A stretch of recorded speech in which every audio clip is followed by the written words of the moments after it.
Pour soutenir ma chaîne et mes créations, n'hésitez pas à jeter un œil à ma boutique Etsy ou bien à me faire un don sur Utip ou sur Tipeee. Tous les liens se trouvent dans la barre d'infos. Enfin, n'hésitez pas à me rejoindre sur Captain Watch, le réseau social 100% ciné pour suivre toute l'actu. Merci, bon visionnage. Dans cette vidéo, nous allons parler de L'Art du mensonge. L'Art du mensonge est un thriller et un drame américain et canadien réalisé par Bill Condon. Au casting, nous retrouvons Helen Mirren, Ian McKellen, Russell Tovey, Jim Carter et Laurie Davidson. Escroc professionnel, Roy Courtney a déjà en vue sa prochaine cible, Betty McLeish, récemment devenue veuve, dont la fortune s'élève à des millions de dollars. Dès la première rencontre entre Roy et Betty, à travers un site de rencontre, l'arnaqueur commence par faire son numéro de séducteur, et la veuve tombe sous le charme. Mais cette fois, ce qui avait l'air d'être une simple arnaque prend l'allure d'un jeu aux enjeux de grande ampleur.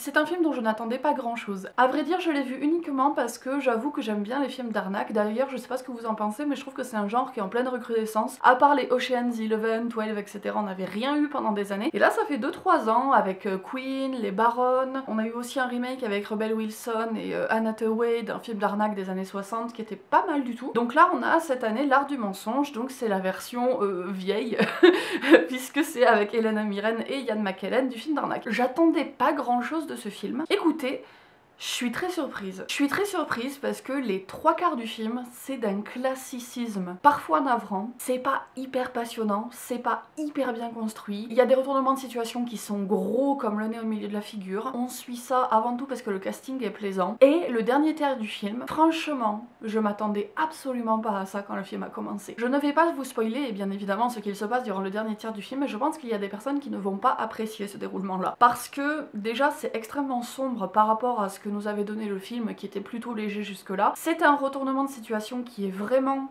assez tiré par les cheveux, qui peut être un peu surécrit. Pour ma part, ça m'a plu justement parce que je me suis dit, le film ose aller jusque-là, le film ose prendre cette piste-là. Vraiment, je ne m'attendais pas à ça et je trouve ça assez courageux. Par contre, pour les personnes qui ont vu le film, je pense que vous saurez de quoi je parle, mais je ne m'habitue pas à ce qu'ils ont fait de Ian McKellen. Je refuse que Ian McKellen soit ce personnage qu'il a incarné dans le film. Ian McKellen, c'est le petit papy parfait, c'est Gandalf. Tu touches pas à Gandalf. C'est marrant parce que Ian McKellen, c'est un acteur, c'est normal qu'il joue des rôles différents et qu'il joue parfois des rôles de salaud. Là, le voir dans un rôle de connard, aussi profondément connard, mais je vous jure, ça m'a fait un truc, je me suis dit, pas touche à Ian McKellen quoi, pas lui. D'ailleurs, en parlant de référence à Ian McKellen, il y a un petit truc qui m'a beaucoup fait rire au début du film. Il arrive à un rendez-vous galant et il dit: ne me dites pas que je suis en retard, je ne suis jamais en retard. Bien évidemment, c'est une référence au Seigneur des Anneaux, ça m'a énormément fait rire. Il y a plein d'autres choses qui sont très appréciables dans ce film, et notamment, j'ai beaucoup aimé voir une romance entre personnes âgées être décrite. Parce que c'est vrai que les histoires d'amour entre personnes âgées, c'est pas quelque chose qui est extrêmement représenté, qui est extrêmement commun au cinéma. Et là, voir une histoire d'amour se développer en plus par le biais des réseaux sociaux, donc voir des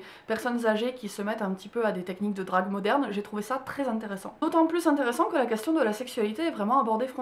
On parle du fait de faire l'amour, on parle du désir, on parle du non-désir, de la fatigue, etc. Au cinéma, t'as toujours l'impression que les vieux, ils font pas l'amour. T'as l'impression que passé 50 ans, ça y est, c'est tabou, tu niques plus, tu vois. Moi, je trouve ça très bien que le film prenne ces pistes-là et parle de ces sujets-là, d'autant plus que c'est un film assez grand public, avec des acteurs grand public. Je trouve qu'en termes de représentation, c'est vraiment intéressant. Enfin, bien évidemment, le dernier gros point fort de ce film, c'est son casting. Que ce soit Helen Mirren ou Ian McKellen, ils sont absolument formidables dans leur rôle. Alors il y a quelque chose par contre, c'est un peu difficile d'en parler parce que c'est relié à la fin, mais je ne vais pas vous spoiler bien évidemment. En gros, au début du film, moi j'avais l'impression que Helen Mirren était un peu en sous-jeu. J'avais l'impression qu'elle était très froide, qu'elle était un petit peu détachée de ce qui se passait et surtout qu'elle était très peu intéressée par la relation qu'elle était en train de nouer avec Ian McKellen. Ça me surprenait un peu parce que j'avais quand même vraiment l'impression que le film prenait la piste de l'histoire d'amour et de quelque chose d'assez intense qui allait se lier entre ces deux personnages, mais au vu de la fin,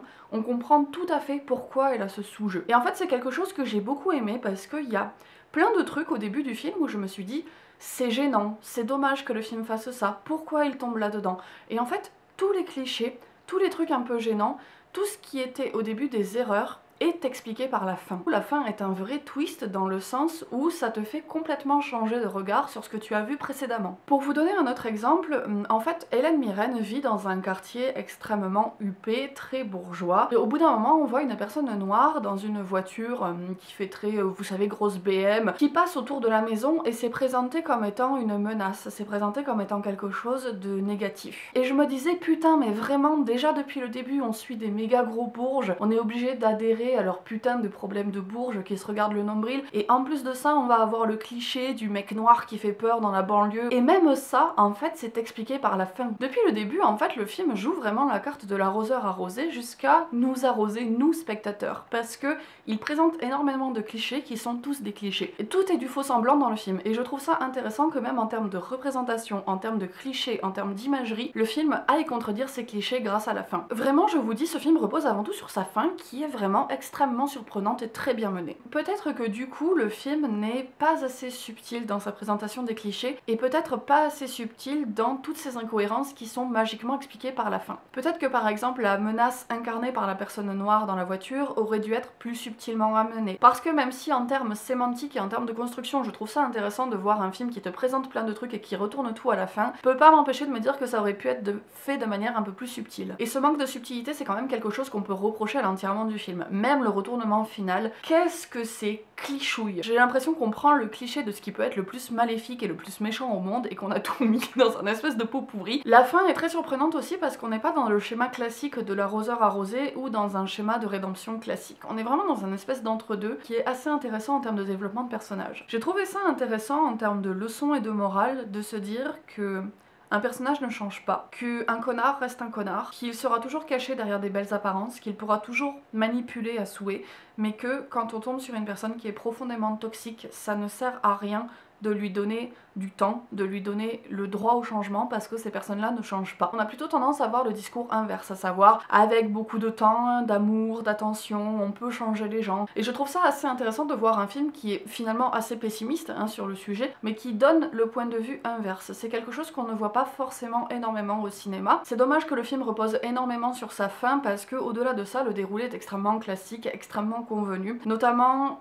je trouve que la mise en scène manque grandement d'impact et de personnalité. J'ai l'impression qu'on a vu ces plans 1000 fois, j'ai l'impression qu'on a vu ces personnages 1000 fois. J'ai l'impression que le déroulement du film d'arnaque est appliqué à la lettre très schématiquement. C'est un petit peu dommage parce que en dehors de cette fin là, le reste hélas est presque chiant par moment. Et en particulier je trouve qu'il y a un énorme défaut dans ce film. J'ai jamais trouvé une bande son qui était autant hors sujet que ça. On dirait une bande son issue d'une comédie ou d'un téléfilm France 2, France 3 qui passerait l'après-midi. Quelque chose qui fait très soap opéra mais qui n'a rien à voir dans ce film qui est plutôt un mélange entre un thriller et un drame, mais vraiment le hors-sujet total. L'Art du mensonge, c'est un film que je vous recommande si jamais vous aimez les films d'arnaque. Je recommande plutôt ça aux amateurs et aux amatrices du genre parce que au-delà de ça, ça reste quand même un film extrêmement classique qui hélas n'échappe pas à certains défauts, notamment des problèmes de rythme, des problèmes de construction qui le rendent très classique et par moments hélas un peu ennuyant. Mais ne serait-ce que pour le duo Hélène Mirren, Ian McKellen et pour la fin qui casse vraiment les stéréotypes et les clichés auxquels on est en droit de s'attendre, je vous conseille quand même L'Art du mensonge qui a constitué une plutôt bonne surprise pour ma part. Voilà, ma vidéo sur L'Art du mensonge est terminée, j'espère que ça vous aura plu. N'hésitez pas aussi à me suivre sur les réseaux sociaux parce que j'y suis très active, notamment sur Instagram où je vais vous faire des avis à chaud lorsque je sors des films. N'hésitez pas enfin à partager cette vidéo parce que c'est actuellement le seul moyen que j'ai d'avoir de la visibilité. Et quant à moi, je vous dis comme d'hab à la prochaine pour une nouvelle vidéo.